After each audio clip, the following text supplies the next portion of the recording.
All right, it is finally time to get one of the things off my backlog done and out of it, my head and everything like that. We're talking about today about two characters, Rayches as well as Rafal. And I know Rafal is already out on the global side, but hey, this video I'm going to talk a little bit about her performance and what I think of her currently on the JP side and whether or not she's worth it. As you can see, I'm pretty far in the selection quest on ice, so I feel like I'm an expert. But yeah, Rafal is a pretty interesting unit. As you know, I haven't really put too much time into the ice selection quest, but that's also just because ice is one of my weaker elements. Like, I don't really have a lot of the lower tier characters super well built, and I haven't put much effort into it. Like, I have a ton of awakening stones. It's just, I've had other priorities playing in the game and real life, and that's kept me from doing it. But Rafal, I think, is actually a really nice character. She has good movement, good jump, blade soul sniper, and assassin's a really interesting mix. I think her TMR is quite nice as well. That gives, the Thorn Jacket, which just has some pretty good stats on it, as well as an attack and agility boost. There's a little bit better stuff that's come out on units that have been on banners recently, but hey, this is pretty nice. And yeah, I just think that she's got some good stuff. With main job and blade soul and sniper, she can fit into ice elemental teams really nicely, with slash, with characters such as Laswell and Gilgamesh and all of that. So let's just cut that out and just talk about where she is currently on the JP side. And there is some indication that that people are using Rayches, Rafal. Rayches is next. Rafal has been used in pure ice elemental teams. She was used in sorry, I'm forgetting, the JP second anniversary tournament finale. As a matter of fact, I think Rafal was in the top 4 teams, which is impressive. Mono Ice got really far. However, Fire is just really, really, really, really, really damn strong. And it bodies ice pretty damn hard. So long as Mont exists, and he will continue to exist, surprisingly, Rafal just kind of has a tough fight, as does any ice physical character. Ice Magic probably has a little bit more, and that has changed more recently on the Japanese side, where right now, with water being so strong, fire has actually gotten dumpstered pretty hard. Fire elemental teams, even pure 120s, going up against the Celeste and Astoria, who may not even be fully leveled yet, it's basically a guaranteed loss. I mean, status effects, that's always a little bit of a wild card, but I would say from my experience in Arena for the last few weeks, yeah, I would say 100% that Fire is not really in a good spot, and that makes Rafal in a better spot because her counter element is just less likely. The question is really if you want to run it, and I think it's possible. I mean, running a evadey character is something I've been playing around with, just with farm instead. The question is, like, who are you targeting? It's whether or not you're going to really get a lot out of win teams, and whether she's advantageous against light evasion. And I don't think she'll ever win that fight. That's the real problem with Rafal currently, is, she's an assassin, so she's kind of an evadey character. But let's face it, light evasion is leagues ahead of ice evasion, and in that fight, I would not feel confident at all. If it was between a Locke or Violet with an evasion gear set on the Japanese side right now, because of also, those vision cards that are really nice for luck up, versus Rafal with an evasion kit, feel like 9 times out of 10, Light's gonna win that fight, and that just makes Rafal, good. I'd say that she's still good but she's not impressive. Putting her along with Astoria and Celeste is a real viable option right now. Most people, I think, on the Japanese side who are trying to tech in a bit of ice to the water element are putting Barris, because Barris can actually be a healer as well as a DPS, and that's something that is really scary with Celeste and Astoria because of how damn tanky and resilient they are to getting killed. A heal on that kind of combination of units is kind of just a death blow to the other team. So Rafal versus Barris, if you had the luxury of that, I would say that she's not worth it. Just build a Barris. Barris is probably going to be a little bit higher, but you know, people are running Oberyn with water teams. People are running a lot of different characters. People are just running mono water because it's just so good at resisting against other elements.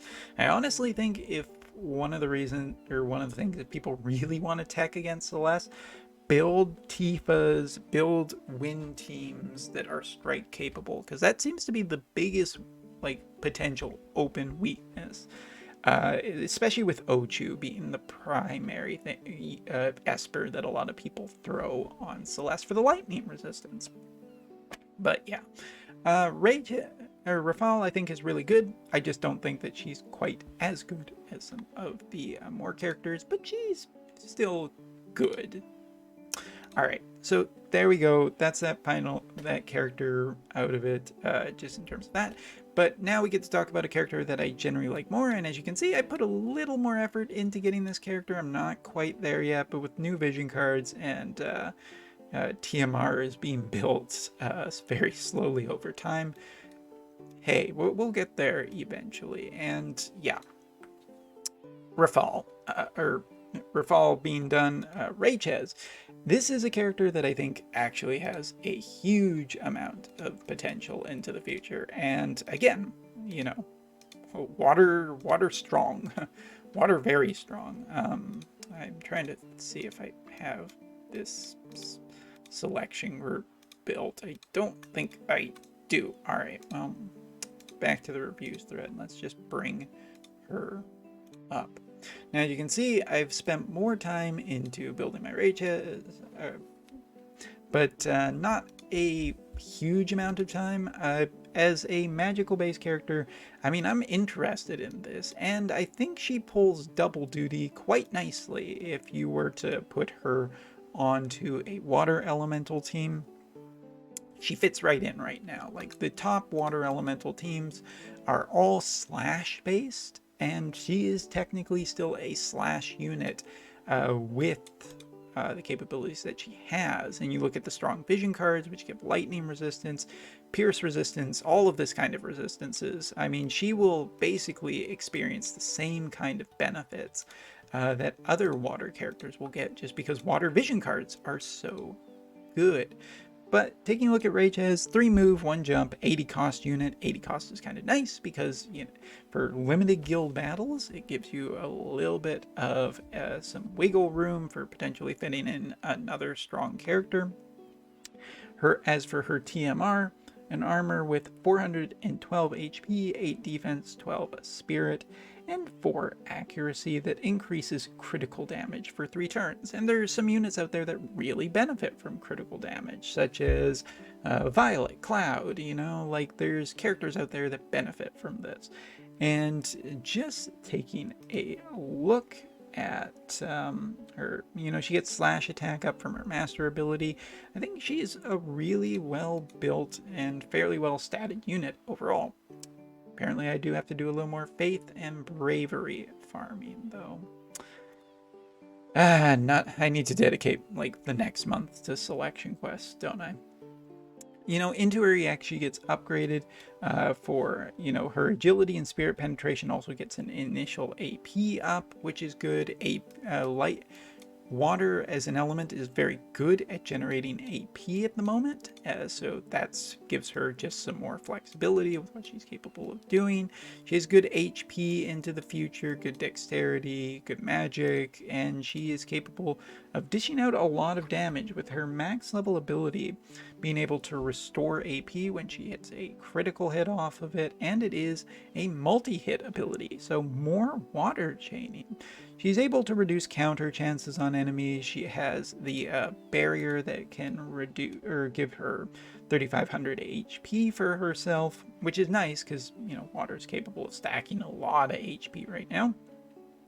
She can decrease agility on enemies and restore her own CT. Like, Blade Soul is a really cool job that is capable of benefiting other characters as well as herself.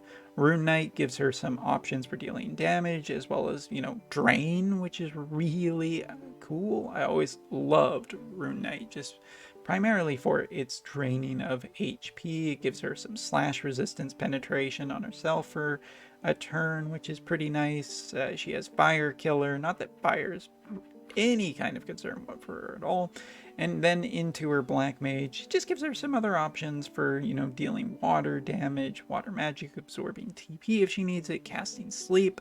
That's water's primary kind of status effect, it feels right now, because Celeste has that option too, so you can potentially maybe just stun lock your enemy. But man, out of all of the selection quest characters, if we go back for a second here, and this is kind of the important thing, like, if we go back and take a look at all the selection quest characters, like, yes, we've gotten a new weapon on 3 of them so far. We've got the spear, we've got the helmet, and a helmet could be a weapon. That helmet, you could definitely make a weapon, and a staff. With the future ones coming, like, out of all the characters right now, the most viable one is definitely Rayches. She fits into the water team, super strong with Celeste and Astoria. She has good options for dealing damage. Is she necessarily the one that you want to be running on that team? No, but she can, again, there is really good value in specific units that can flexibly fit in with, oh, how embarrassing, with different types of compositions, because not always is water physical going to be good. I mean, mostly, but, you know, water physical, there's a really good water magical team too. Celeste benefits from it, Aerith benefits from it. You can throw Rayches in that team, and Rayches can work with some of the other characters. But yeah, like, just taking a look at the water element has good ways of going both physical and magical, strong characters on both sides, and Rayches is that missing component or a component that can fit into either of those teams, which is great. I love it when a unit really can serve double duty, and she can serve double duty quite nicely, again, with the vision cards that are available to the water element. I don't necessarily think that she's really would be super better. The only thing I would be considering is maybe on this team right here is switching out Glassy, because that would give me a little more flexibility on getting all the just pure water elemental vision cards on this team. But that's such a I don't even know thought. I would give Rayches currently with the JP side, as well as overall, I would give her the best value. Like, she is a character I think that you can continue to use. You could also have Summer Elsie. That's a character I don't have, but definitely worth mentioning. Yeah, Rayches, great character. Rafal, good character. But I would put both of them probably higher right now in the pantheon of characters that is the Japanese side. They fit really well with the water element, both, you know, physical and magical in some cases. And yeah, so that's kind of a short review, I guess, of both of these characters. But as always, like, one of the things that's really going to matter is whether or not you have the resources to do the selection quest. You need to be able to build those lower tier characters and go fight it. As for the water selection quest, I've gotten to mission 8 and I don't think it's that difficult, but I also need to just dedicate more time. So maybe I'll do some videos in the future in the month of me trying to clear those last little bits of the selection quest. Don't know. All right, so thanks for watching. Take care and see you next time.